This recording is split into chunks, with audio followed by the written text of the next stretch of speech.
Okay, Marielle, obviously the East Coast getting slammed. So what are we dealing with around these parts as far as will that system impact any of us? Do we have our own situations? You know, that system is actually what brought us the rain earlier this week. It's what brought us the high winds yesterday as well.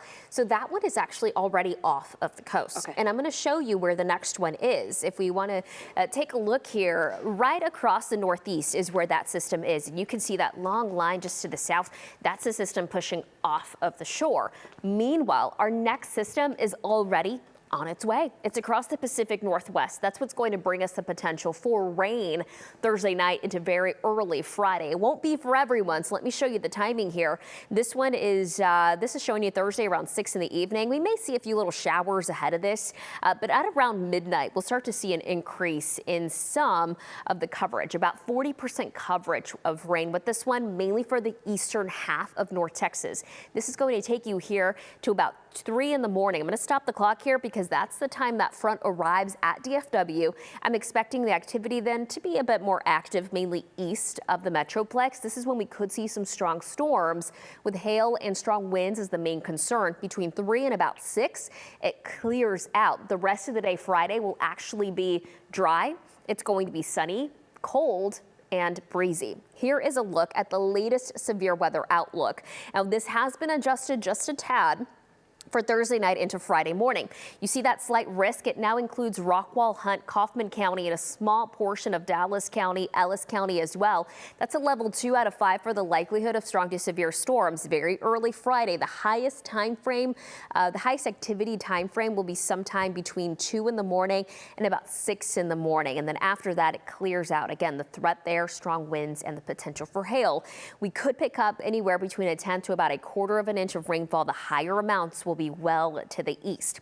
So that's the next front. That happens Thursday night into Friday, and that's what's going to bring us highs in the mid-40s Friday with freezing mornings Saturday and Sunday.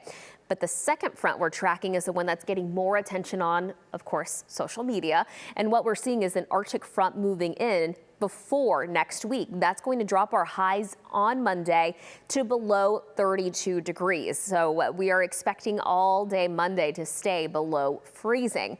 Our low temperatures are also going to be very impressive. We haven't seen numbers like these since December of 2022. So it's been a long time. 15 Monday morning, 12 Tuesday morning. The record on those days, 11 degrees. So we'll be very close to record cold. But that is the Arctic front coming in. I'm going to show you where that is because we are still tracking this. It's way up to the north still.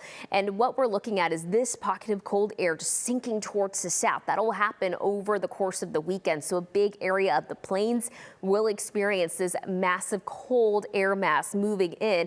Eventually does sink south to include Texas and portions of the southeast. What I do want to emphasize is that a lot of this air mass is going to be dry. So this is what we know what will happen. Coldest air of the season, freezing high temperatures on Monday. Lows will likely be in the teens Monday and Tuesday morning. This is what is possible, but not guaranteed. Some snow or freezing rain is looking possible for areas north, I'm talking Red River and north, and east, the eastern half of our area, which is basically I-35 into the east. That's going to be a possibility. It's not guaranteed yet. We have a couple models that are completely disagreeing, so I need you to check back in with me. Once we're about 3 days ahead of this, we'll know better idea of the timing and accumulation, if any. What I know for sure is that cold weather preps need to happen today and tomorrow because that cold air mass, it's on the way, Tashara.